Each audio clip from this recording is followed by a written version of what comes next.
OK, épisode numéro 5 du Solocast de Lucas, évidemment, c'est moi, bonjour. Un épisode, écoutez, bimensuel, hein, pour l'instant, j'arrive à tenir ce rythme. J'espère que ça vous plaît. Si jamais ça vous plaît, eh bien, toujours pareil, laissez-moi un petit commentaire juste pour, vous manifester et me dire si jamais vous avez écouté cet épisode. Ça me ferait plaisir, voilà. Épisode numéro 5, je pense que ça sera plutôt, ça va aller assez vite. Je vais pas parler pendant des heures.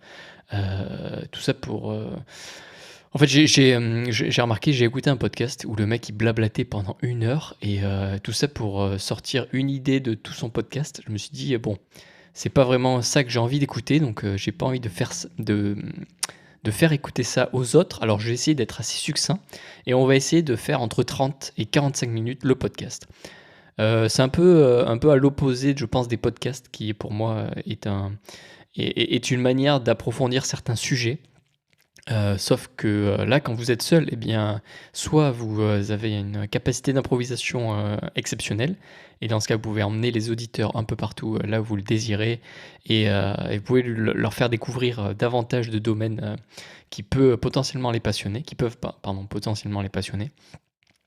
Sauf si, et voilà, et le second cas, c'est, je pense comme moi, où vous n'avez pas une capacité exceptionnelle d'improvisation, même si vous pouvez en faire. Voilà, il faut avoir de la tchatche, comme on dit. Bon, il y a certaines personnes qui me disent que j'en ai. Honnêtement, je pense pas trop. Je suis plutôt quelqu'un d'assez réservé, d'assez timide. Mais voilà, là n'est pas le sujet. Pour ce podcast, donc cet épisode 5 de Solocast, déjà l'épisode 15, si on regroupe tous les autres épisodes, heu, imaginez que j'arrive à l'épisode 100 un jour. Bon, on ne sait pas ce que ça donnera, mais bon voilà, toujours pareil, pas beaucoup d'écoute, mais bon, c'est pas grave, hein. Toujours on fait ça pour soi, comme tout dans la vie, j'ai envie de dire. Je vais pas revenir là-dessus, vous connaissez mes pensées là-dessus. Je pense que le podcast, il va être divisé en 4 thèmes. On va commencer par le premier, ça va être mes 2 dernières semaines. Qu'est-ce que j'ai fait sur ces 2 dernières semaines du mois d'octobre? Puisque là, j'enregistre actuellement le 31 octobre, donc le jour d'Halloween apparemment. Voilà. Alors mes 2 dernières semaines, je pense que ça va être orienté boulot, sport et je vais, aller vers un domaine qui est la nostalgie de mon voyage que j'ai fait. Heu, voilà. Alors côté boulot, eh bien, pour commencer, je pense qu'il y a pas grand-chose à signaler. Un boulot classique d'ingénieur, dans la robotique médicale, pour ceux qui ne savent pas. Hem, les projets en cours me concernant, donc je vais pas en parler évidemment puisque c'est confidentiel et potentiellement des concurrents pourraient écouter. Je ne vise personne, mais peut-être qu'il se reconnaîtra. En tout cas, ce qui est intéressant dans le projet, que j'ai en cours, c'est que c'est multiservice. Un peu comme, en fait, ce que je voulais dans mon métier de système engineer, donc ingénieur système, c'est multiservice. C'est-à-dire qu'on va devoir aller chercher des infos, dans plusieurs services évidemment, pour essayer d'avoir tous les tenants et les aboutissants du sujet en cours. Si je peux résumer comme ça. Donc ça, c'est une part du métier. L'autre part, c'est aussi connaître la faisabilité technique de certaines features, comme on peut dire, qu'on souhaite intégrer dans notre produit, qui est un robot chirurgical. Donc voilà, donc c'est essayer de tâtonner le terrain pour voir ce qui peut être fait, ce qui peut ne pas être fait, pour voir si, ce que ça peut nous coûter en temps, en argent. Bon, c'est surtout en temps qu'on regarde, en argent, moi j'en suis pas trop à ce stade-là. Mais voilà, si par exemple la techno qu'on souhaite mettre en place est hyper efficace, mais demande un certain coût d'investissement, eh bien il faudra en discuter davantage, mais avec d'autres personnes. Donc c'est ça qui est intéressant dans ce métier-là, c'est qu'en fait on peut être amené à parler avec tout type de personnes de la société, que ce soit des comptables, des ingénieurs, des chefs de projet, des leaders, des chefs de société par exemple également.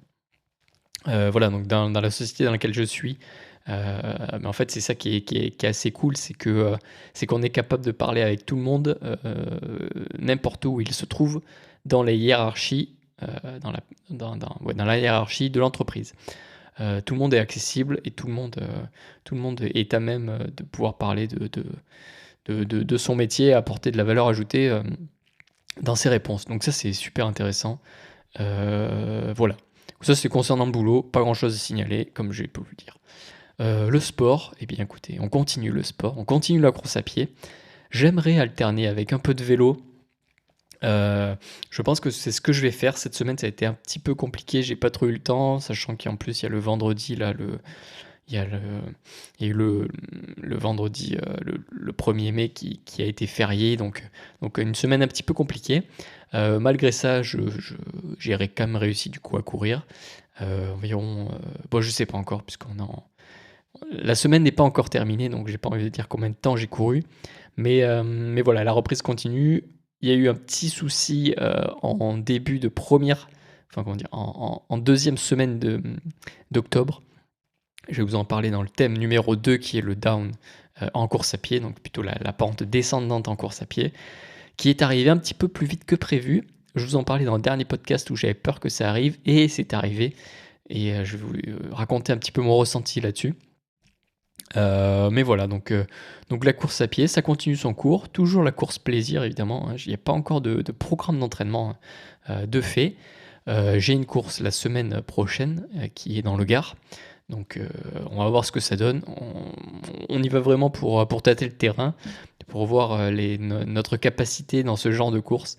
Et puis surtout pour se faire plaisir, pour voir de beaux paysages et parler avec les copains. À la fin, en buvant un Coca-Cola et en mangeant des oranges ou des tucs, pour ceux qui connaissent et qui ont déjà fait de la course à pied. Voilà. Donc j'ai dit pas encore de programme d'entraînement. J'en prendrai un certainement après la course, parce que j'ai envie de step up, j'allais dire, mais on va éviter les anglicismes, parce que certaines personnes après, soit ils ne comprennent pas, notamment, je pense que certaines personnes qui se reconnaîtront dans un entourage proche, qui peuvent m'écouter, ne comprendraient pas ce genre d'anglicisme.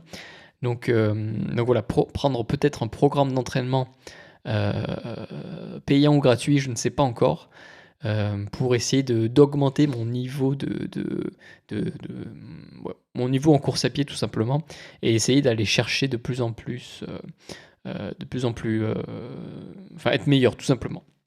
Voilà, parce que c'est bien beau de courir pour le plaisir, c'est ce que je prône et ce que j'essaye de mettre en place depuis que j'ai repris la course à pied. Mais on a quand même envie de progresser davantage et parfois un petit peu plus vite qu'on ne le souhaite. Même si c'est pas forcément très bon pour le corps, comme on le verra juste dans le thème numéro 2. Voilà. Donc, un autre point sur mes 2 dernières semaines, ça a été un petit peu de nostalgie de mon voyage. Je sais pas, je me suis réveillé un matin. Bon, je vais vous raconter ma vie parce que voilà, ça me fait plaisir et que j'ai envie de raconter ma vie. Mais je me suis réveillé un matin, je pense que c'était un week-end, il pleuvait, il faisait gris. Et puis j'ai regardé une vidéo que j'avais l'habitude. Je parle en jeu, mais on est parti à 2 en voyage. Mais je vais parler en jeu pour pas parler en la personne de la seconde personne, donc ma copine. Mais voilà, donc on regardait pendant le voyage une chaîne YouTube où c'était un jeune couple comme nous qui partait, qui faisait du Cap, du Cap, du Cap Nord, ouais, du Cap Nord jusqu'au Cap Sud, donc en Afrique du Sud, en voiture, enfin en camion, pardon. Et on regardait ça pendant le voyage. Et là, ce week-end-là, donc je crois que c'était le week-end dernier, eh bien, c'était la fin de leur voyage, donc la fin des vidéos YouTube avec leur camion où ils racontaient leurs histoires, leurs péripéties, leurs problèmes, leurs rigolades, etc. Et en fait, ça m'a fait quelque chose. Je me suis dit, putain, à cette époque-là, à l'époque où je regardais cette chaîne YouTube, eh bien, on était à tel endroit, puis on était à tel endroit, etc. Et je me suis remémoré plein de souvenirs, plein d'anecdotes que j'avais eues à ces moments-là de ma vie, de mon voyage. Et j'ai eu ça m'a fait quelque chose. J'ai eu la petite larme à l'œil en me disant que c'était fini et que en fait la vie avait repris. Comme je vous l'ai dit, le boulot avait repris, la routine avait repris, même si j'essaie au maximum d'éviter ça, la routine, mais avec la course à pied qui est rentrée en jeu, etc. En fait, on est un peu obligé d'avoir une routine pour avoir une discipline. Sinon, on pourrait aller n'importe où, enfin, on pourrait aller dans toutes les directions, mais sans trop forcément être efficace. Et c'est pas quelque chose que j'apprécie trop. J'aime bien être efficace, j'aime pas trop perdre mon temps. Je suis quelqu'un de très impatient, parfois trop impatient. À chaque fois, c'est terrible parce que ça me met de mauvaise humeur, cette impatience, mais j'essaie d'y travailler au maximum. Bon, c'est pas le sujet, mais voilà, j'ai un petit moment nostalgique ces derniers temps, d'avoir perdu un petit peu ce sentiment de liberté, d'avoir de nouveau des contraintes horaires, pardon, de devoir se réveiller à telle heure tous les matins, d'avoir que 2 jours pour soi le week-end, pour faire ce qu'on veut, mais le temps passe extrêmement vite. Voilà. Tous ces petites choses-là, du voyage, eh bien c'est pas que je les regrette, mais disons que j'aimerais bien pouvoir les revivre, dans ma vie, quotidienne, en travaillant évidemment. Enfin le travail et la liberté ne sont pas 2 choses, à séparer, je pense. Je pense qu'il est possible de pouvoir travailler tout en se sentant libre, et se sentant, assez épanoui dans son travail. Hem, voilà, je le vois par exemple, je sais pas si c'est le cas, mais en tout cas c'est ce que je ressens. Mon petit cousin qui tient un champ d'asperges par exemple, eh bien voilà, il a trouvé, le côté travail, qui peut, un peu le sortir de, enfin comment dire? Le travail dans le champ d'asperges qui est assez, fastidieux, très difficile, travail d'agriculteur. Mais il y trouve son plaisir en étant dehors à l'extérieur, dans les bons mois de l'année. Donc je crois que c'est entre février et juin, mais j'en suis pas sûr à 100. Mais voilà, peut-être pas février, pardon, avril à juin, et puis le reste du temps, en fait, il est libre de faire ce qu'il veut, heu, quand il le veut, et je pense que ça, c'est un bon compromis. Voilà, bon, c'est pas donné à tout le monde évidemment, hein, il faut pouvoir, aussi vivre et il faut pouvoir manger. Donc voilà, il faut trouver un bon équilibre entre vie perso, vie privée. C'est la même chose, vous avez vu, entre vie privée et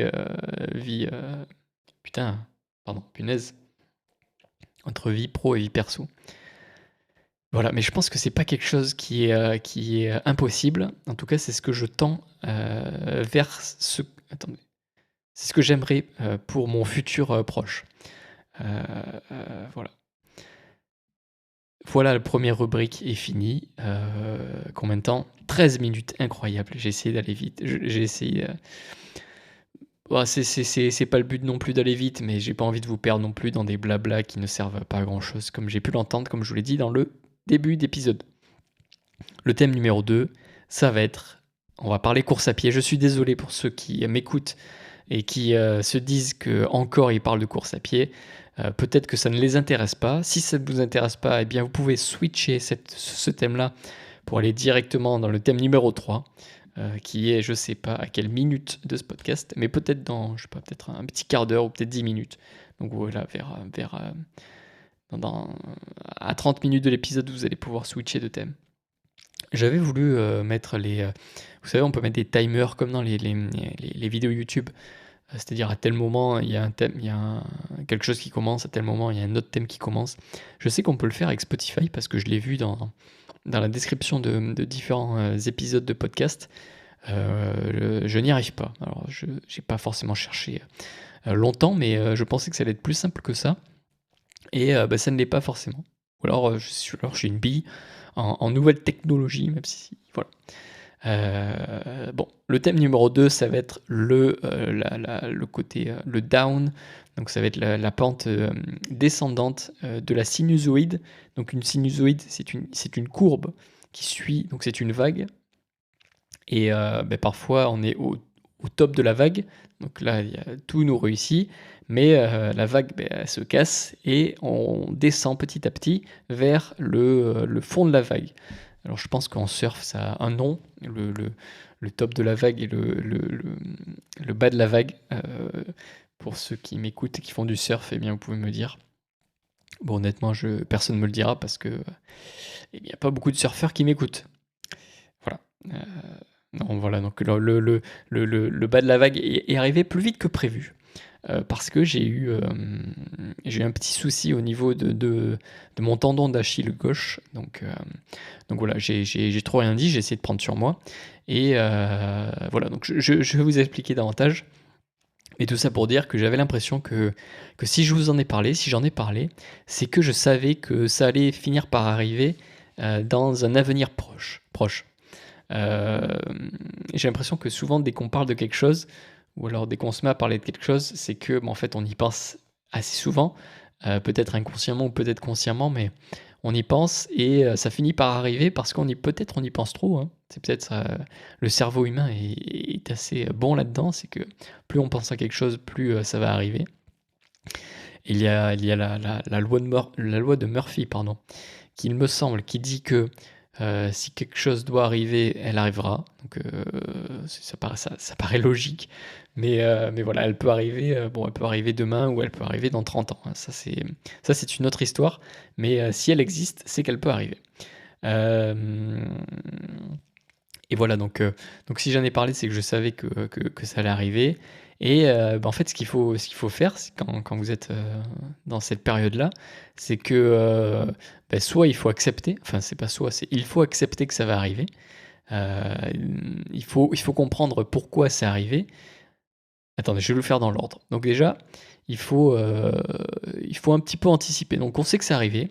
On va anticiper, donc soit en course à pied par exemple, on va essayer de réduire le volume, soit réduire l'intensité, soit réduire... c'est quoi? La règle des 3 T là, c'est trop de volume, trop d'intensité, trop fort je crois. Enfin je sais plus, bon bref. Voilà, soit vous réduisez le volume, soit l'intensité. Mais il faut comprendre en fait ce qui se passe et pourquoi vous avez mal. Je vais vous faire un parallèle ensuite, mais par exemple... donc je savais que ça allait arriver parce que dès que j'ai repris la course à pied, j'avais une gêne dès le début dans mon tendon d'Achille gauche que j'avais eu lors de mon entraînement marathon, ma prépa marathon en 2022 je crois ou 2023. J'ai eu une espèce de tendinite, une tendinopathie comme disent les kinés. Voilà, c'est une inflammation du tendon d'Achille qui, en fait, ça me faisait une petite douleur. C'est comme si on vous mettait un petit pic dans le tendon et c'est pas forcément très agréable. Pendant la prépa marathon, ce qui s'était passé, c'est que j'avais complètement arrêté d'aller courir pendant 2 semaines, je crois. Et en fait, ça me faisait un peu... Ça m'agaçait, si on veut être poli, parce que je m'étais dit que j'avais que 4 mois pour préparer mon marathon. Donc en fait, quand vous avez 4 mois pour préparer un marathon, 4 x 4, 16 semaines, il y en a 2 qui sautent, ça vous reste plus que 14 semaines pour faire le temps que vous voulez, et vous commencez à culpabiliser et à vous dire qu'en fait, vous n'y arriverez jamais à faire le temps que vous avez prévu de faire, et ça vous énerve, et voilà, en fait, vous en sortez pas. Dans ce cas-là, donc dans mon cas présent, déjà, j'ai pas d'objectif à court terme, donc il n'y a pas d'objectif dans les 4 mois à venir, même s'il y avait cette course qui est la semaine prochaine, donc le samedi 9 novembre, dans le Gard. Voilà, j'ai pas forcément d'objectif, donc en fait je me suis dit bon bah écoute Lucas, c'est arrivé, tu savais que ça allait arriver, hein, tant mieux que ça arrive maintenant et pas que ça arrive un peu plus tard quand vraiment tu es dans une préparation. C'est arrivé, qu'est-ce que tu fais? Première option c'est tu te morfonds sur ton sort et tu arrêtes la course à pied, tu abandonnes. Voilà. Bon, c'est un peu bête d'abandonner, hein. Je pense qu'il faut vraiment abandonner quand c'est physiquement plus possible de le faire. Mais voilà, donc c'était pas une option. Donc je me suis dit, bon, n'abandonne pas. Même si, bon, évidemment, le premier jour, ou le soir même où c'est arrivé, je me suis dit, punaise, mais en fait c'est bon, je vais annuler la course à pied. Enfin, je vais annuler la course que j'avais bookée, punaise, je trouve pas mes mots. Que j'avais réservé, disons, dans le Gard, etc. Je voulais complètement arrêter et juste repartir sur de bonnes bases, vraiment tranquille, sans me mettre la pression. Et puis en fait, j'ai commencé à me Bah, je me suis dit: «Bon non, ça c'est pas une option». Donc l'abandon, c'est pas une option. La seconde option, c'est, beh, tu te calmes. OK, bon, ça avait pas forcément bien marché pendant ma prépa, donc c'était pas une option non plus. Je me suis dit: «Bon, beh, allons chercher sur internet», sur des YouTube est très bon pour ça parce que vous pouvez trouver, tout et n'importe quoi. Évitez le n'importe quoi et prenez que, ce qui est bien pour vous. En tout cas, ce qui vous fait avancer. Et il y avait quelqu'un qui disait, bah, en fait, quand vous avez une tendinite, l'intérêt, c'est pas de glacer, ni de chauffer, ni de s'arrêter, c'est juste de continuer de courir tranquillement. Mais en fait, vraiment réduisez le volume et réduisez l'intensité.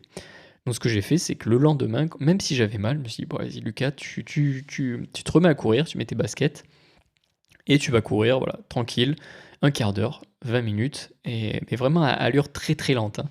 C'était du 7 minutes au kilomètre pour ceux qui comprennent un peu. C'est moins de 10 km/h, donc c'était vraiment très lent. Et en fait, là, ça commençait à me faire mal. Donc je me suis dit, bon, bah, c'est pas grave, on continue. Je rentre chez moi, bah, en fait, il faut s'étirer évidemment, il faut se masser, il faut essayer de réduire cette inflammation au maximum pour éviter qu'elle grossisse et qu'elle vous fasse mal. Évidemment, vous pouvez vous reposer quelques jours, hein, mais le but, c'est de ne pas s'arrêter. Et puis voilà, puis dimanche, je me suis dit: «Bon, bah, vas-y, tant pis, même si tu as mal, on dit que les coureurs de fond, même s'ils ont mal, ils continuent. Pourquoi j'arrêterais?» Eh bien, il faut apprendre à courir avec la douleur parce que vous savez qu'elle va arriver quoi qu'il en soit. Il faut juste pas qu'elle soit trop importante et trop intensive pour qu'elle vous fasse abandonner. Donc, je cours 15 kilomètres, 1 heure et demie. Tranquille, à allure vraiment modérée. J'ai une petite gêne, mais vraiment rien d'alarmant. Donc en fait, je me suis dit: «Mais en fait, c'est ça qu'il fallait que je fasse depuis le début». C'est que, quand tu as un souci, donc il faut essayer de comprendre pourquoi tu as le souci. C'est peut-être, voilà, j'ai changé de chaussures, par exemple. Je me suis dit: «Bon, j'avais acheté des chaussures au tout début de la course, à Decathlon, là, des ASICS à 40 balles. Le prix ne fait pas tout, je vous l'accorde, mais je me sentais pas forcément, hyper bien. Elles étaient lourdes, puis elles avaient beaucoup de drop, donc c'est la distance entre le talon et l'avant du pied dans une chaussure. Donc là, elle avait un drop de 1 centimètre, 10 millimètres. J'avais l'habitude de courir avec un drop de 8 millimètres. Je pense pas que 2 millimètres fassent quelque chose sur le corps, mais en tout cas mentalement, ça a fait quelque chose puisque je les ai changés. Donc j'ai changé de chaussures et puis je me suis remis à courir et petit à petit la douleur en fait a complètement disparu. Je continue toujours les étirements, étirements du mollet et du muscle qui a au-dessus du tendon. Je masse le tendon, voilà. Enfin, des trucs basiques, mais en fait, j'essaie de juste prendre soin de cette petite douleur pour éviter qu'elle arrive. Et évidemment, je fais pas de course de dégénéré à courir à 4 minutes au kilomètre sur plusieurs kilomètres. Ça a aucun intérêt et justement, c'est pas du tout ce que je veux. Me refaire mal. Donc voilà, tout ça pour dire que en fait, quand vous avez un petit souci, donc ça peut être pendant la course à pied, mais je pense que ça peut être aussi parallélisé à d'autres soucis de la vie, j'ai envie de dire. Putain, ça fait très philosophe, mais c'est pas du tout, ce que je veux enfin, le message que je veux faire passer, c'est que quelles que soient les épreuves qui arrivent sur vous, bah, en fait, essayez toujours de trouver pas le côté positif parce qu'il y a certaines épreuves qui sont très dures à vivre, mais toujours essayer de rebondir et la force négative, essayer de la transformer en force positive dans votre vie pour rebondir et aller encore plus vite et aller encore plus fort sur tout ça. Donc en tout cas, pour moi, pour la course à pied, bah, c'était, OK, je sais que c'est arrivé, tant mieux. Je pense que ça va arriver de nouveau, maintenant j'accepte.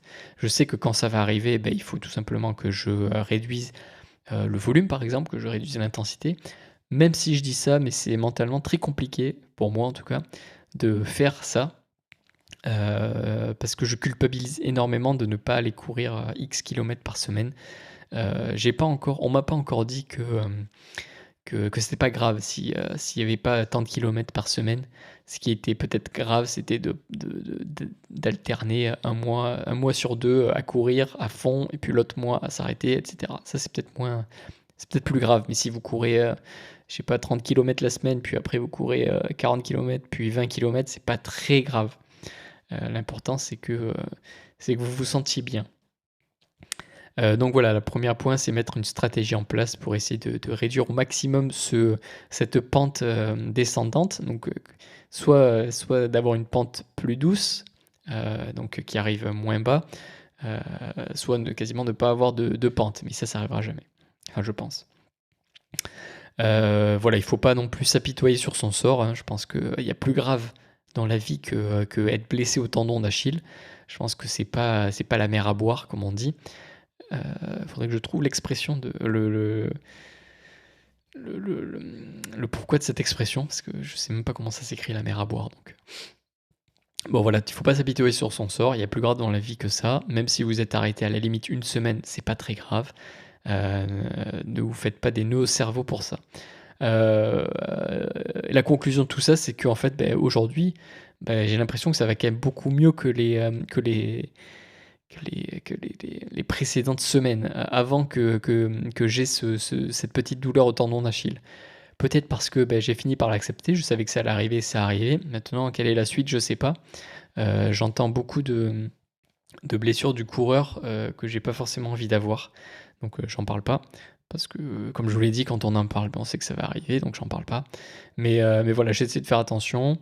Et puis voilà, l'entraînement, la préparation se poursuit petit à petit. Et en espérant que ça puisse être concluant pour l'année 2026, que je garde en tête, même si j'ai des doutes, je vous l'accorde de plus en plus. Parce que c'est quelque chose qui est vraiment très compliqué. Et si je continue dans cette direction-là, je pense pas y arriver.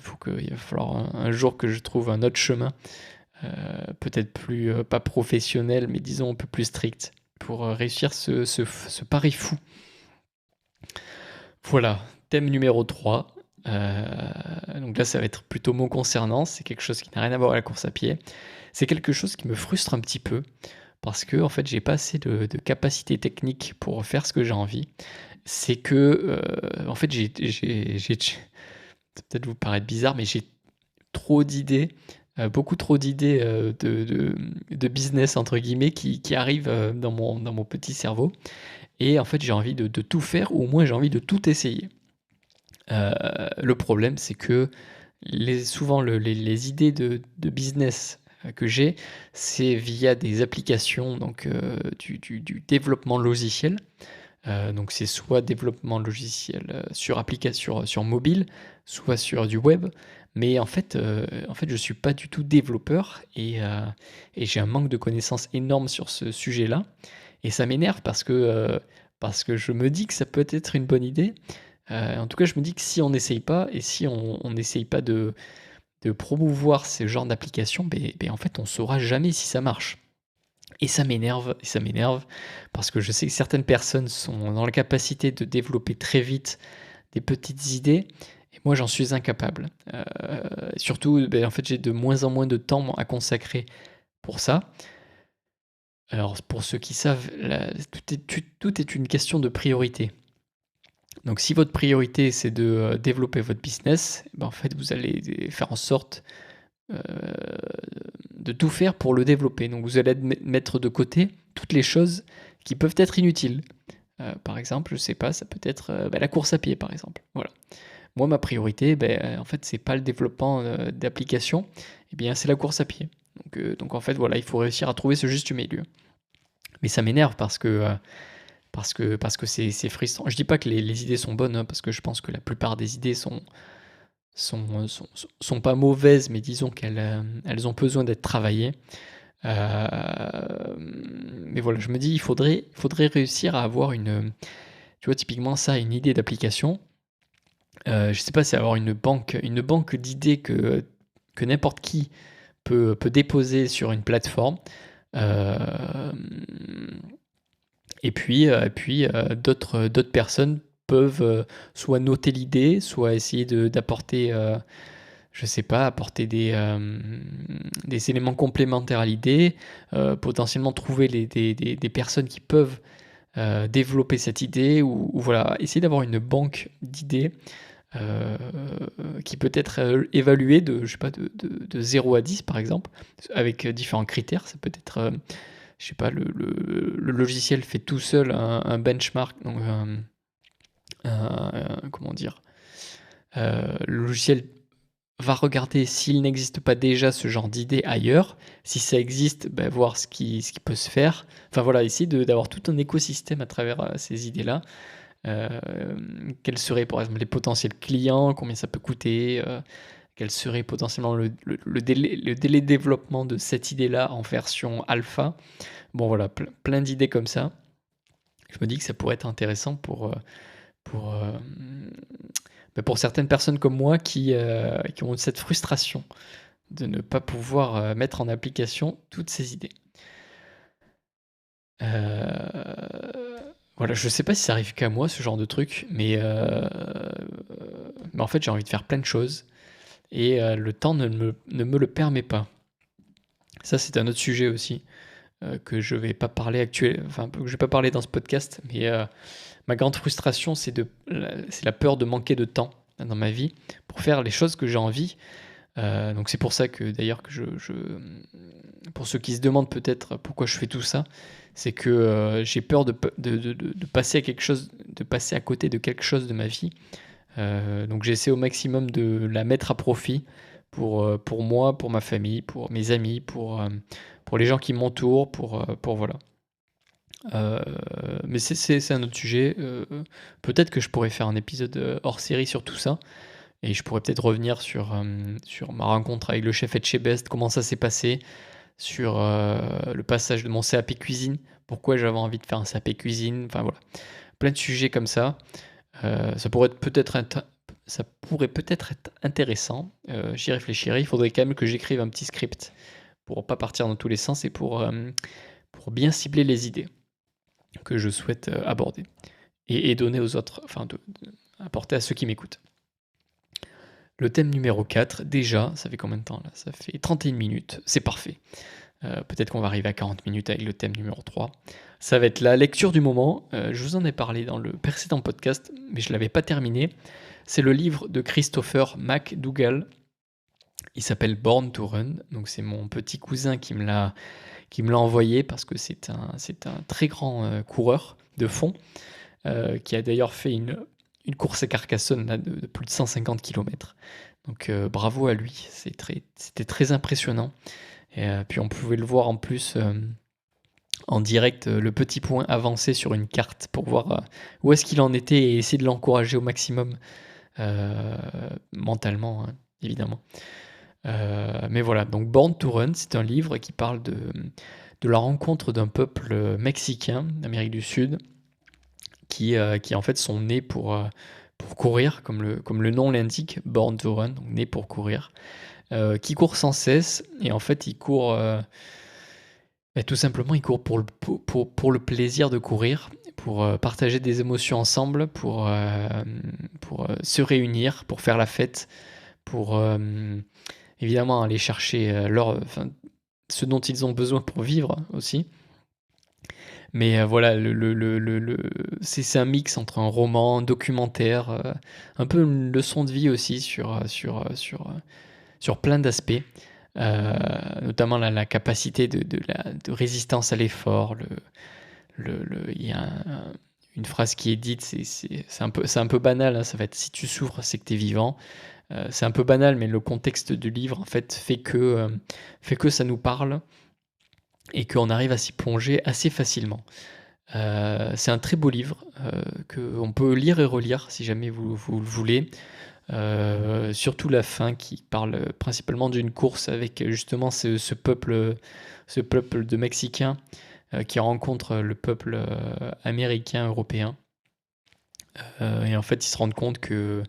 Enfin, enfin bon, je vais pas vous spoiler, mais voilà, c'est super intéressant d'avoir ce mix social et voir que la course à pied, en fait, ça permet de réunir plusieurs personnes sur un même sujet, en fait. Donc c'est un peu je sais plus qui c'est qui disait ça, mais même passion, non, c'est quoi? Même maillot, même passion, quelque chose comme ça. Non, c'est quoi?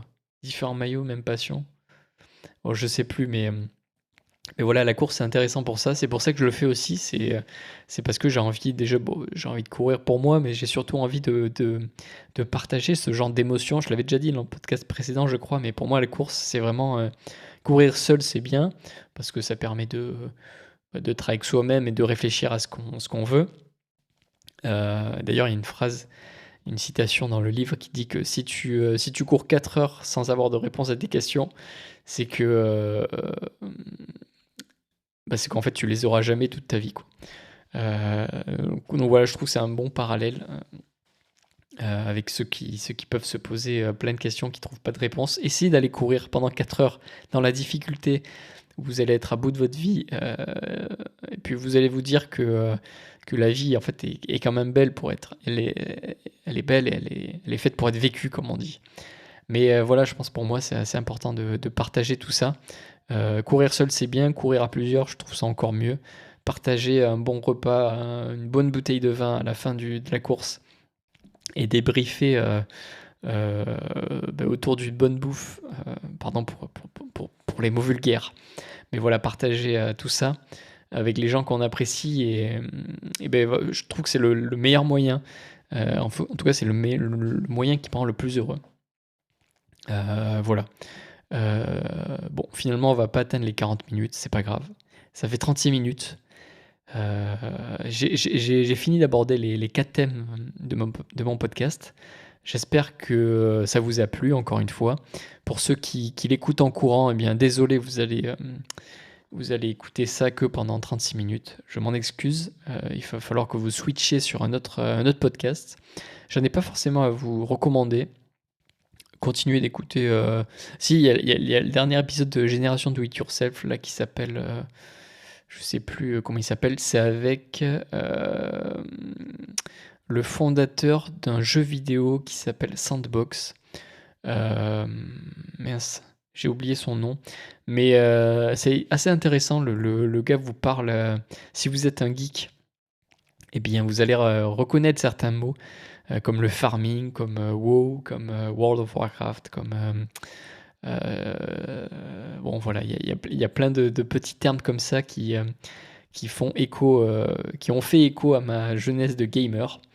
Ça aussi peut-être que j'en parlerai, mais en ce moment je suis très tourné World of Warcraft, donc il faut que je fasse attention parce que c'est un jeu très addictif. Voilà, il s'appelle Sébastien Borgé, The Sandbox. Je vous laisse le découvrir, c'est assez intéressant.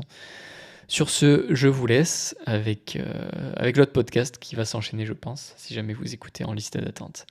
Merci à tous, et puis je vous dis à dans 2 semaines, en espérant toujours que ça vous plaise, note 5 étoiles et un commentaire s'il vous plaît, pour me dire ce qui vous a plu, ce qui vous a déplu. Merci et à bientôt.